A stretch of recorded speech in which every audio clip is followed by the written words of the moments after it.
Out of the chaos, darkness and violence of the Middle Ages, one family rose to seize control of England.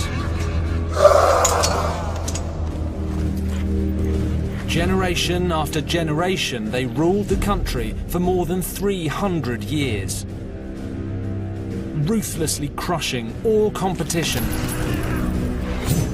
to become the greatest English dynasty of all time. The Plantagenets.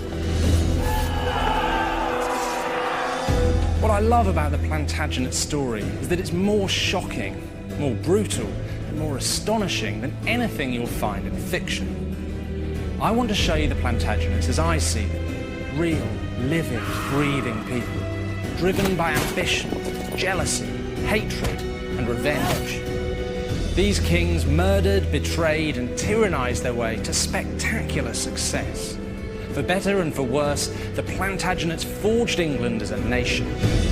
This time, Edward II was the king most famous for the story of his agonizing death. But the story of his life is even more extraordinary. One of obsession, bloodlust, political savagery, and above all, revenge.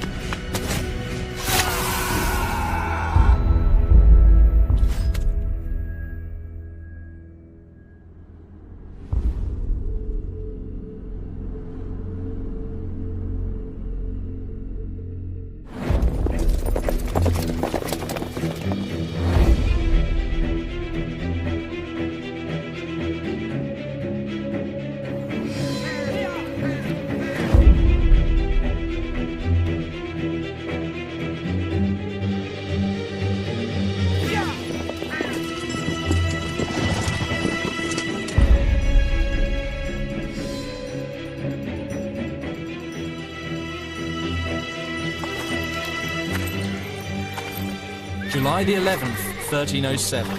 Prince Edward, the 20-year-old heir to the throne, is near London as word of his father's death races south to meet him.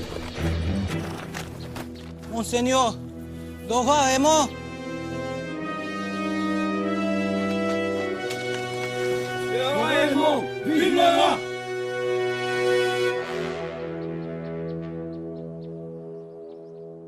This is the news that Prince Edward's been waiting for all his life. So the very first thing you'd expect him to do is to saddle up, ride north, claim his birthright and save his country. But he doesn't. In fact, the first thing he does is to issue orders for the recall of the most divisive man in the kingdom. Envoie la nouvelle à France. Faites retourner mon frère Gaveston.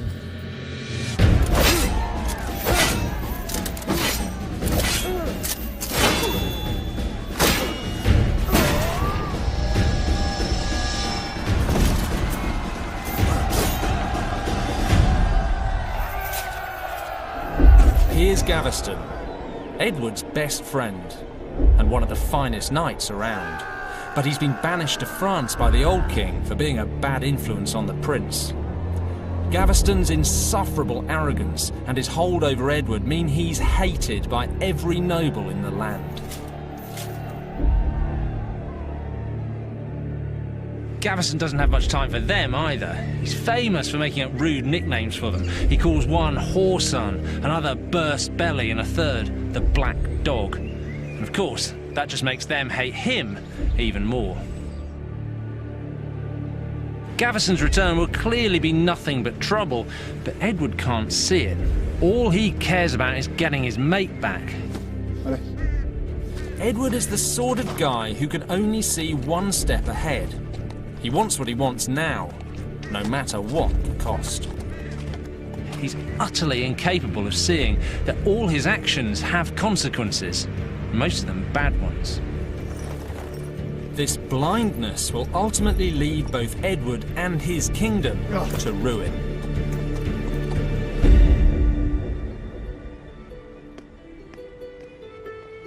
And disaster looms right from the start.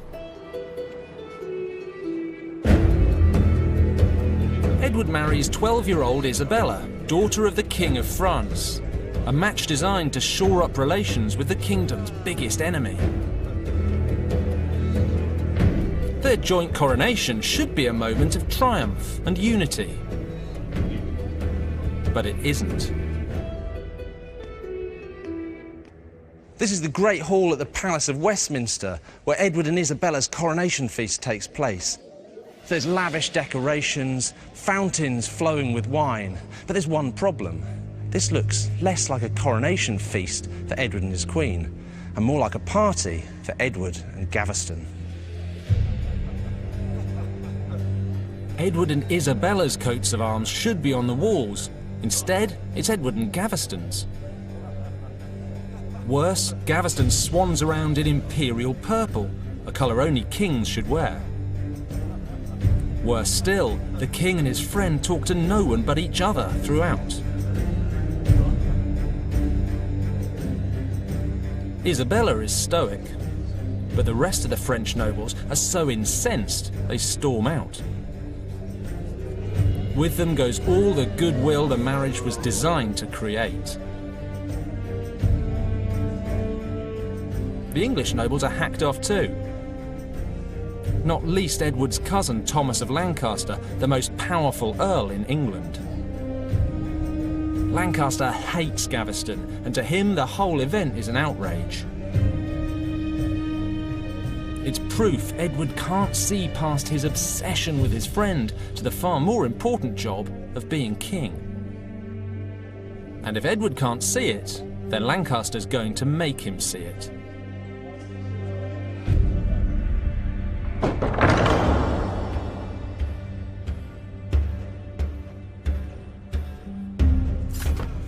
Just 3 months later, at Edward's first parliament, Lancaster and a group of other leading nobles turn up, armed.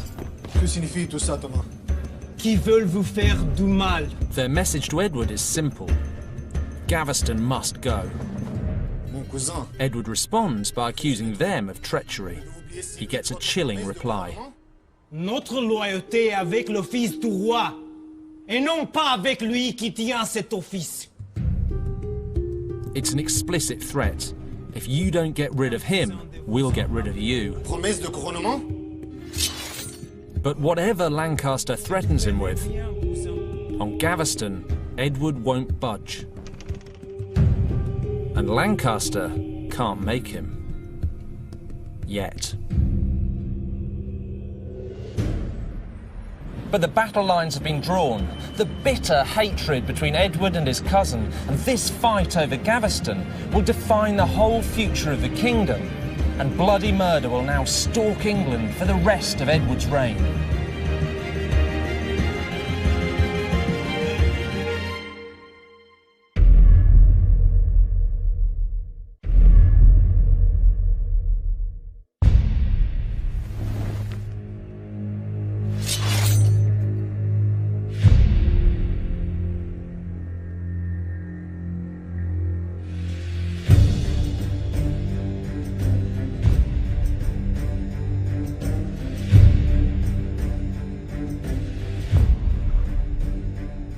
With Gaveston's help, Edward has very quickly run the country into the ground.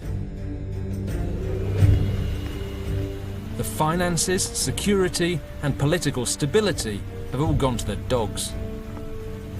By 1310, Lancaster's patience is exhausted. He comes up with a plan to tear Edward and Gaveston apart.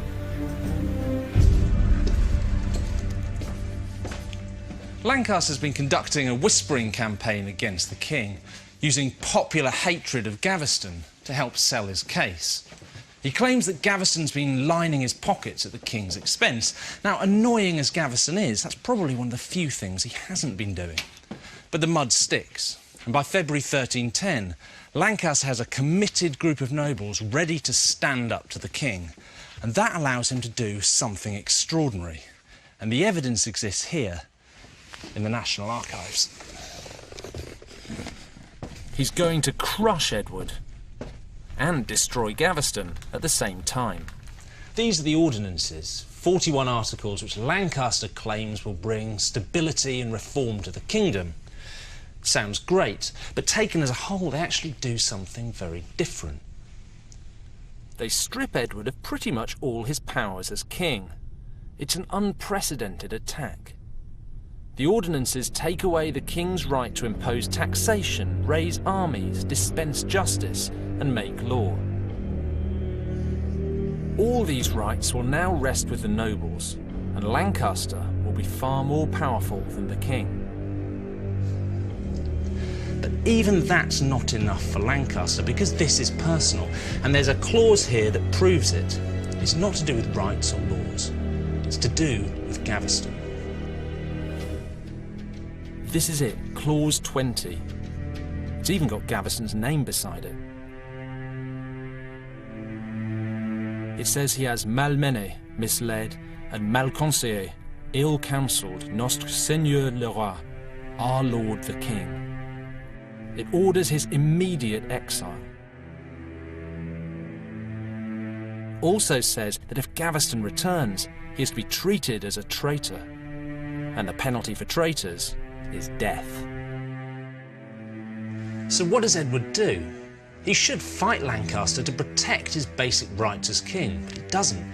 He seems perfectly happy to let his enemies strip away his right to make peace or war, to dispense justice, to collect taxation, so long as they drop Clause 20 and leave his mate alone. But Lancaster has Edward over a barrel. If he doesn't agree to all the ordinances, then Lancaster and his new allies will go to war against him. The king has no choice. He turns his back on his friend. He accepts the ordinances, and Gaveston is banished. Forever. On pain of death. It beggars belief that Edward would be willing to give up all his power just to save his friend. That's led people to suspect that Edward and Gaveston were more than just friends, that they were lovers, and that Edward's desire for Gaveston outweighed everything else. So is it true? Well, possibly. I don't think we'll ever really know what went on behind the closed doors of the royal bedchamber, but frankly, it didn't really matter. To the people of the time, Edward could have been bedding his priest, his page boy, and his horse, so long as he was governing the kingdom properly. To the nobles' minds, Gaveston stopped Edward from doing that, and that's why Gaveston had to go.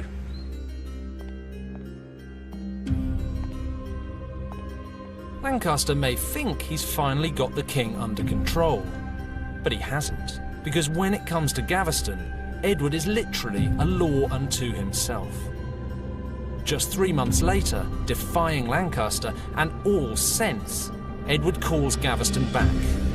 Again. And if that wasn't crazy enough, what Edward does next is utter insanity. The king sends letters out across the country announcing Gaveston's return and adding that he's overturning the ordinances. All of them.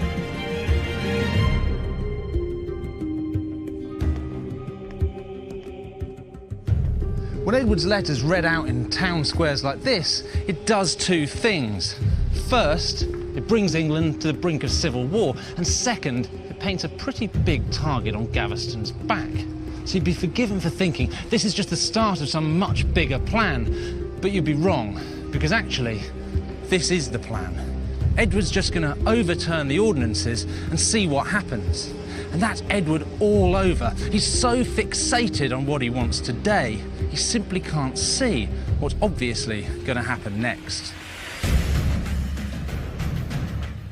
Lancaster's response is no surprise to anyone, except the king. Gaveston is hunted down and brought here to Warwick Castle, home of one of Lancaster's allies.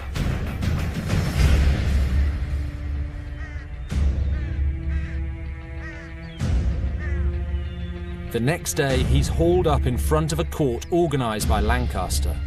It's composed entirely of nobles who detest him. Gaveston isn't even allowed to speak in his defence. It's a kangaroo court, pure and simple.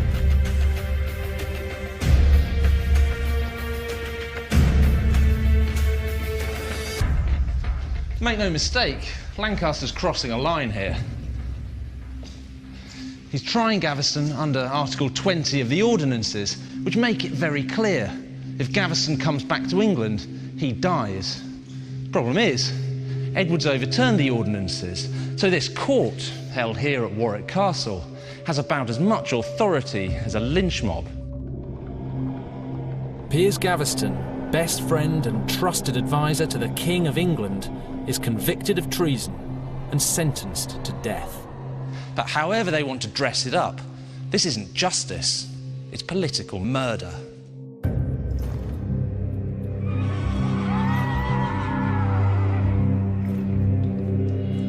On the 19th of June 1312, Lancaster's men marched Piers Gaveston out of Warwick Castle, all the way to Blacklow Hill, for execution.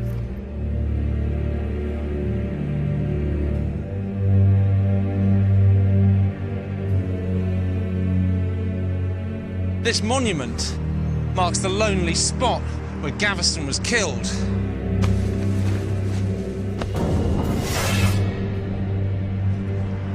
He's brought here because, unlike Warwick Castle, this land belongs to Lancaster, and he wants to send the king a message. He wants him to know who's doing this to him. This is personal.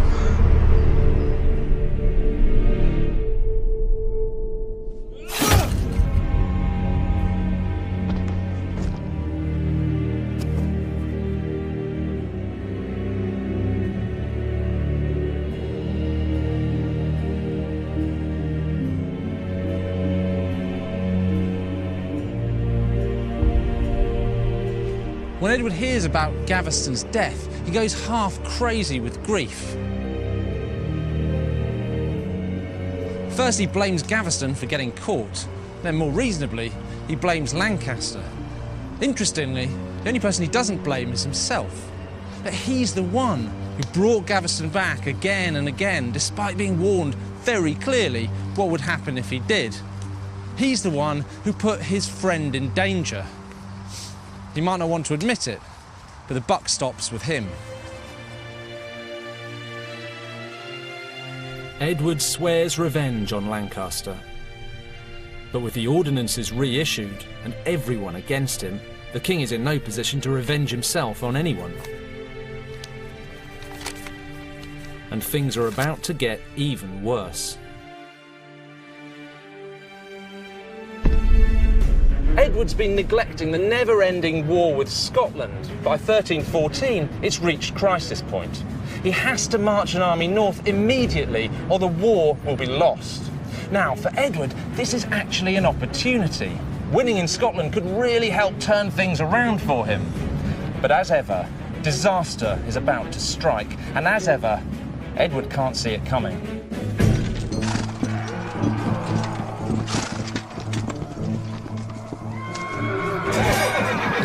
In the crucial battle that decides the war, Edward's army is massacred. And it's all Lancaster's fault. When Edward led his troops to Scotland, Lancaster was legally obliged to bring his forces to support him. The last thing Lancaster wants is to see Edward succeed. So when the time came to march north, Lancaster and his cronies simply didn't turn up. The king suffers a historic defeat. Most of his army are slaughtered. Edward is lucky to escape with his life. And there is now only one thing in his mind. He will do absolutely anything to get revenge on Lancaster.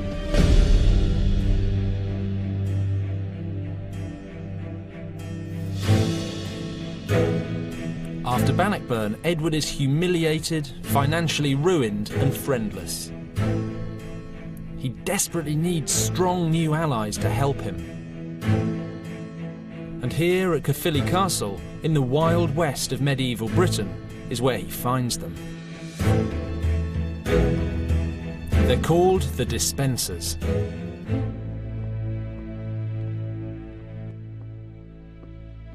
This castle tells you everything you need to know about the Dispensers. In a place where neighbours are constantly at war over money and power, the Dispensers have the biggest, baddest castle of them all.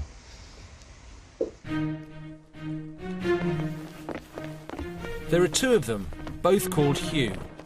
Dad is a long-time supporter of Edward, but it's his son who's the driving force. Bienvenue tous les deux. Monsieur. Hugh Despenser Jr. is as ruthless as he is ambitious. He's not afraid to take on anyone, and he's got the brains and muscle to back it up. Marchez avec moi. The Despensers help Edward drag himself out of the mire, restoring the royal finances and getting the country up and running again. In return, they get to do whatever the hell they like. As soon as they've gained the king's confidence, the Despensers start snatching things for themselves. Over the next 3 years, they grab territory after territory in the Welsh borders, trampling on anyone who gets in their way. Edward must realise the Despensers are massively destabilising the balance of power in the kingdom. And it must be obvious they're only out for themselves. But I think as long as they ultimately serve up revenge on Lancaster, he doesn't care who they upset in the process. He can't see how the effects of the Despensers' Welsh power grab could possibly turn out badly for him. But it does, because Edward backing the Despensers creates a new and very dangerous enemy. Roger Mortimer, one of the most powerful barons in the kingdom. Up to this point, he's actually been on Edward's side. But when the Despensers grab a chunk of his turf and the king does nothing, Mortimer turns on him and leads a popular uprising against the Despensers and the king.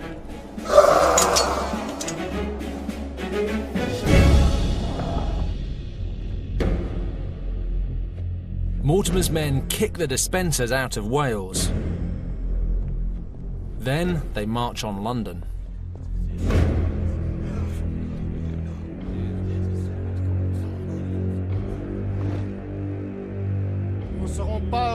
Mortimer demands that the Despensers are banished, and that puts Edward in a hopeless position. The king cannot be seen to back down, so he has to refuse. Pas du tout. But with Mortimer's army ready to sack London, his refusal could easily get him killed.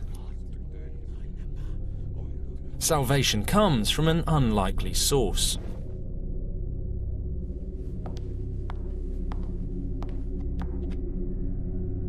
No longer a helpless child, 25-year-old Queen Isabella falls to her knees in front of the court and begs Edward to reconsider for her sake.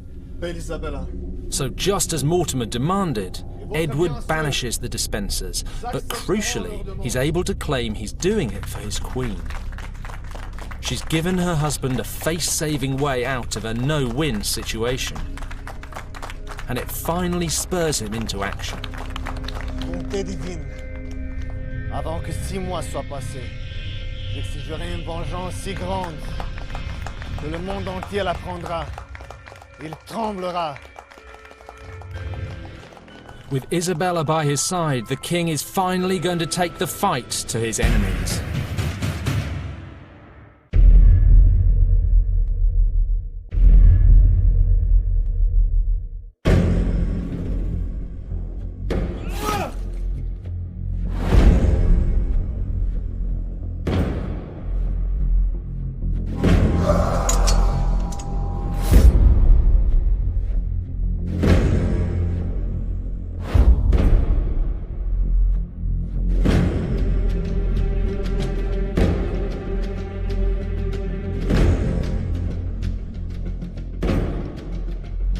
In October 1321, Queen Isabella makes a surprise stop here at Leeds Castle in Kent, seeking shelter on her way to Canterbury. Leeds Castle is the stronghold of Bartholomew Badlesmere, one of Mortimer's most prominent allies. Unsurprisingly, when she gets to these gates, Badlesmere's men refuse to let her in. Isabella insists, it turns nasty, and in the melee that follows, 6 of her people are killed. Now, clearly, Isabella's got a core of steel, but why would she come to this castle, owned by one of her husband's enemies? Well, in reality, this is just a pretext. Isabella's putting her life on the line to give her husband an excuse to start a fight. Just days later, Edward turns up with an army and siege engines, and Leeds Castle surrenders. Edward and Isabella look on as 13 of Badlesmere's defenders are executed for resisting.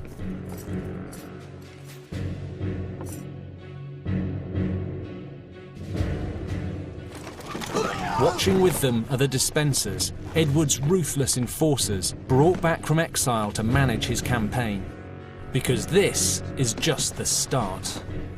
For the first time in his entire life, Edward has a well-thought-out strategic plan.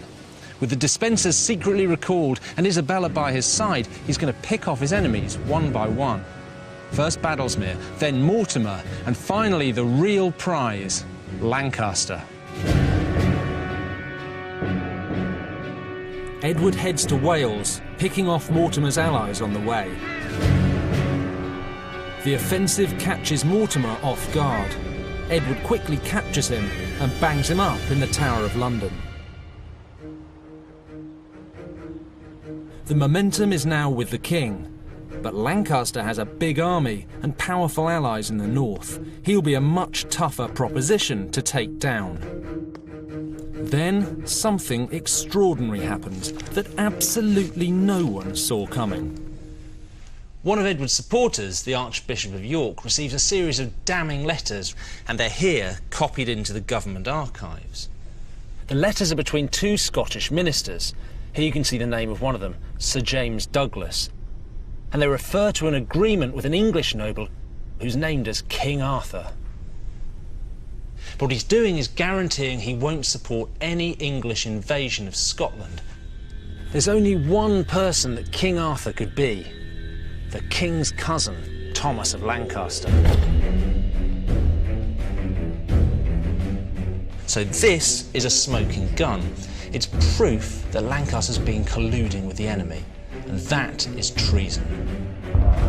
Ever since Bannockburn, Edward suspected that Lancaster is in bed with the Scots. Now he can prove it. The king immediately publishes the Lancaster letters, then marches his army north. As Edward approaches, Lancaster's support melts away. No one wants to back a traitor. The Earl is captured, fleeing for his life.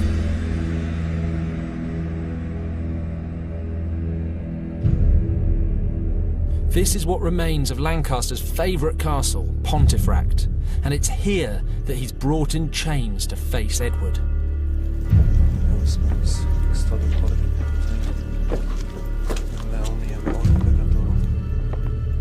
In a bitter irony, Edward locks him up in a tower that Lancaster had himself built specifically in anticipation of imprisoning the king.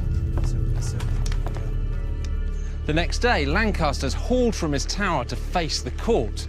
Now, this is the king's big chance to restore the rule of law to England by giving his cousin a fair trial. After all, the evidence is overwhelming. Lancaster has committed treason, and he would be found guilty. But as ever, this is personal. Edward's not interested in justice. He wants what he's always wanted: revenge.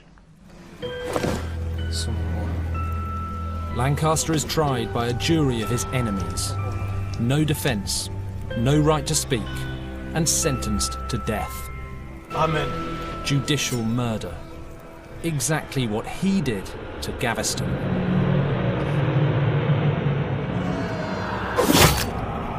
It takes 3 blows of the sword to kill Lancaster. As the last blow lands on Lancaster's neck, Edward finally has his revenge on the man who killed his friend. But at what price?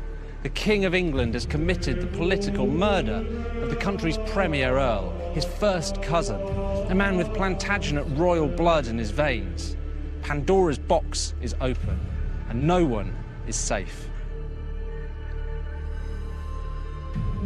On the day of Lancaster's execution, 6 of his supporters follow him to the gallows. Another 3 are executed the next day. In the months that follow, the executions continue. No trial, no evidence, just the word of the king. 117 rebels had their lands confiscated, and at least 15 others joined Roger Mortimer in the Tower. It must look to the whole kingdom like Edward's bloodlust is insatiable, but in reality, behind the scenes, the Despensers are pulling the strings. It's payback time for the humiliation of their exile. Edward makes Hugh Despenser Jr. Chamberlain of the royal household, giving the Despensers complete control of the machinery of government and the country's finances. Soon, all access to Edward has to go through them.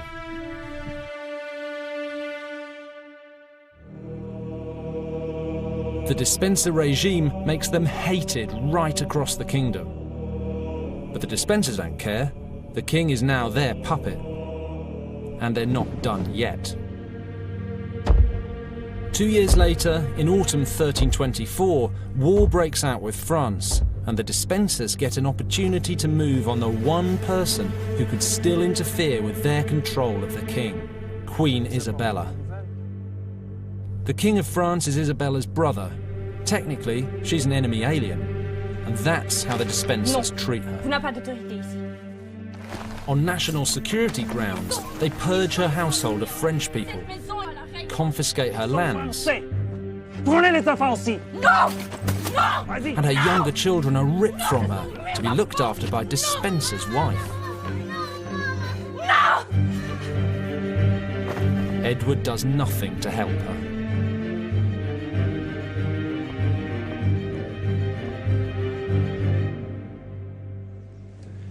Imagine how Isabella must feel. She's put up with the humiliation of Gaveston. When Edward went after Lancaster, she was right behind him. She even put her own life on the line at Leeds Castle. She'd done everything Edward could have asked of a queen and more, and this is her reward.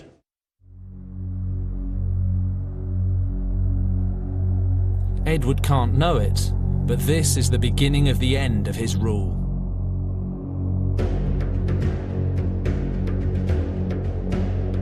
Six months later, Edward and the Despensers are here in Dover. The war with France is going disastrously wrong. The king has no choice but to turn to his wife for help. He sends Isabella to France to negotiate a truce with her brother, King Charles.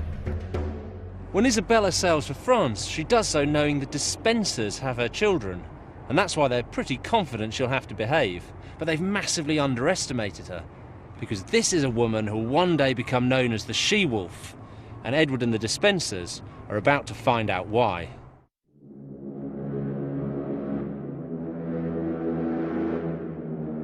In France, Isabella's influence with her brother does the trick. She gets him to agree to a treaty. But there's a catch. The French king demands that Edward comes to France to seal the deal. Edward going to France is something the Despensers simply can't allow. Their control over the country depends on having the king in their clutches. Without him, the whole thing could unravel.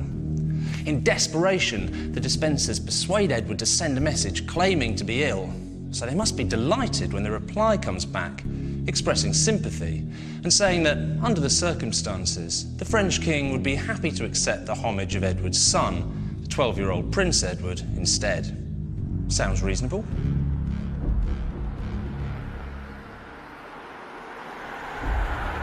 So Edward sends the heir to the throne to France, along with a message telling Isabella to return immediately. It's a massive miscalculation.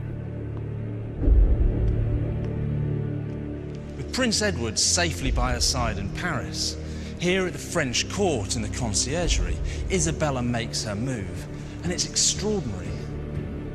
Quelqu'un m'a séparé de mon mari. Un essayant de rompre le lien entre nous. Je proteste que je ne reviendrai pas jusqu'à ce qu'on retire l'intrus.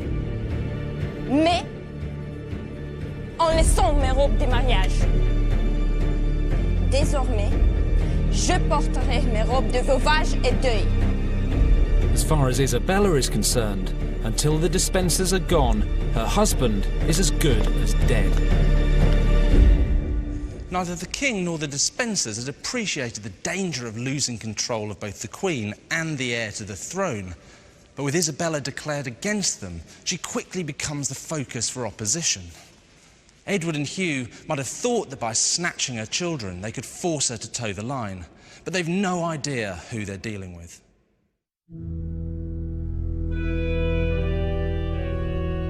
Isabella's opposition doesn't stop at speeches.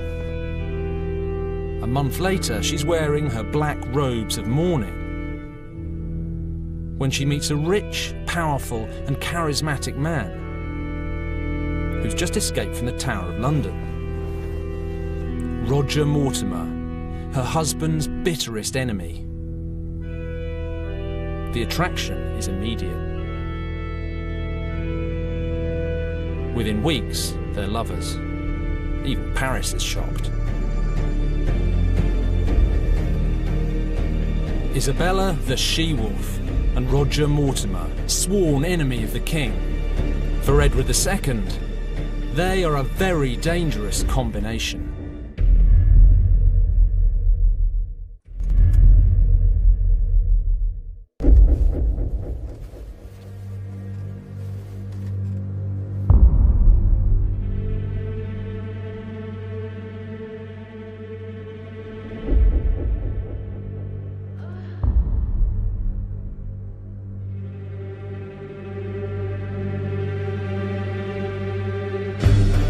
In the autumn of 1326, Isabella and Mortimer head back to England with one simple aim: regime change. D-Day, September the 24th, 1326. And even with Mortimer by her side, for Isabella, this is a hell of a gamble. I mean, let's face it, she's an adulterous foreign queen with an escaped convict lover, backed by a handful of men closer in number to a moderate house party than a proper invasion force. This has all the hallmarks of a suicide mission. But Isabella and Mortimer have called it right. Popular hatred of the Despensers and the king is so deep and so widespread that as his wife and her lover ride through the shires, supporters flock to their side. In less than a month, the Queen takes the country. The king is forced to flee for his life.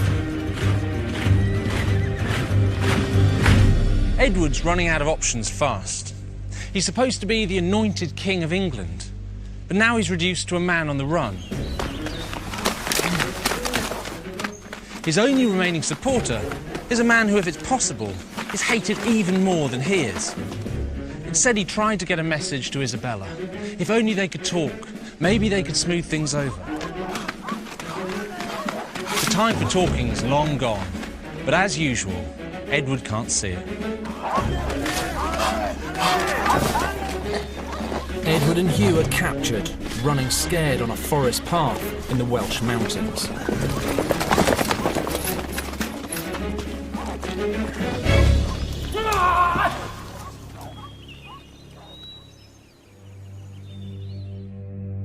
Isabella bangs Edward up in Kenilworth Castle. She hasn't decided what to do with him yet. But she's got big plans for Hugh Despenser. Despenser Senior has already been beheaded and fed to the dogs. And he's the lucky one.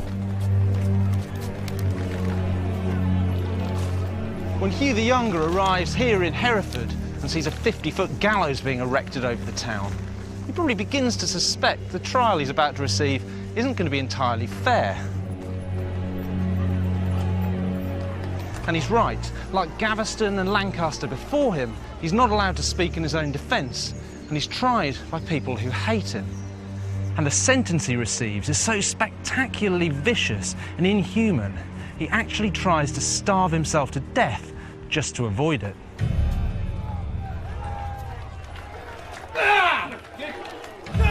In front of a huge crowd, Despenser is hung almost to the point of death.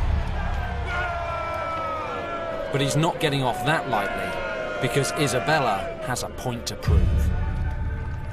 This is a very personal execution and a very public statement. Isabella has a ringside seat as Despenser is strapped to a ladder for the next part of his ordeal. The Queen wants everyone to know that Despenser has come between her and her husband. He's damaged her marriage, and this is her revenge.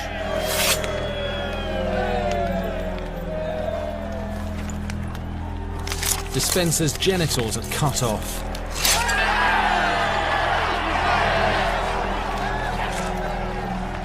And burned in front of him. Incredibly, Isabella is eating as she watches it happen. Even more incredibly, throughout all of this, Hugh Despenser never makes a sound. But Isabella isn't done. Despenser's entrails are pulled out and shown to him. Then he screams.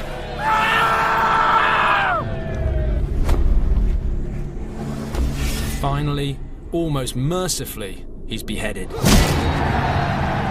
Murderous personal vindictiveness has become the defining characteristic of Edward II's reign. The only person who could have stopped it was Edward. Instead, he embraced it. And now it's coming for him.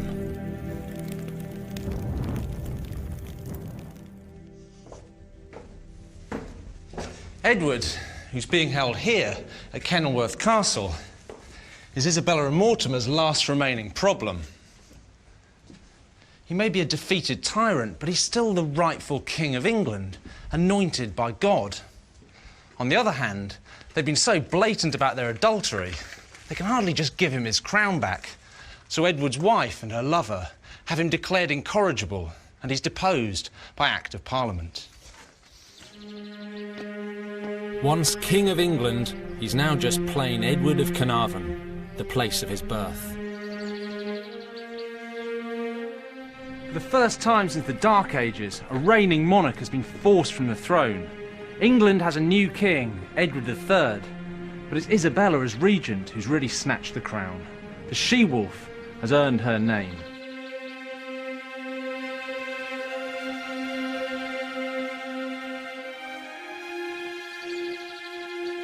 This is Berkeley Castle in Gloucestershire, and it's here the endgame is played out. Whilst he's still alive, the king remains a threat. There have already been 3 attempts to spring him from prison and restore him to power. In truth, he's been a dead man walking since his wife snatched the throne.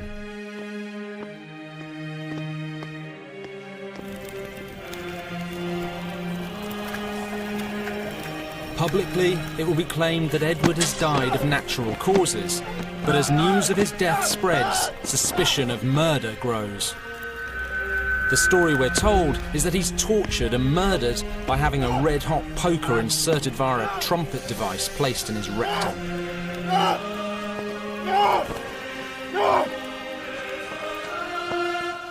Even after everything Edward had done, how could a king be tortured and killed in such a horrific fashion? The answer, of course, he wasn't.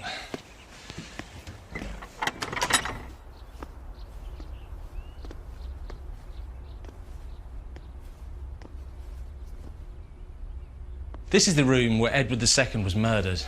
Not killed with a poker, most probably smothered in his bed. The poker story only came about 60 years after Edward was killed, but it's become the standard version. And that's because the idea of a humiliated, emasculated, possibly homosexual king being buggered to death is too good a story to be troubled by the truth.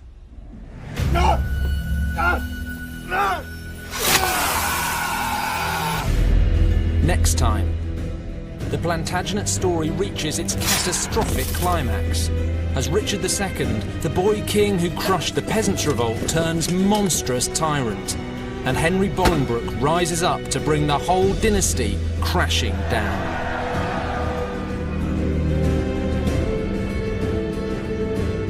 Hold on tightly for some extreme driving as standard tomorrow at 8 with new series Ice Road Truckers. Next on Channel 5, does the movie match the facts? Find out in Braveheart, the true story.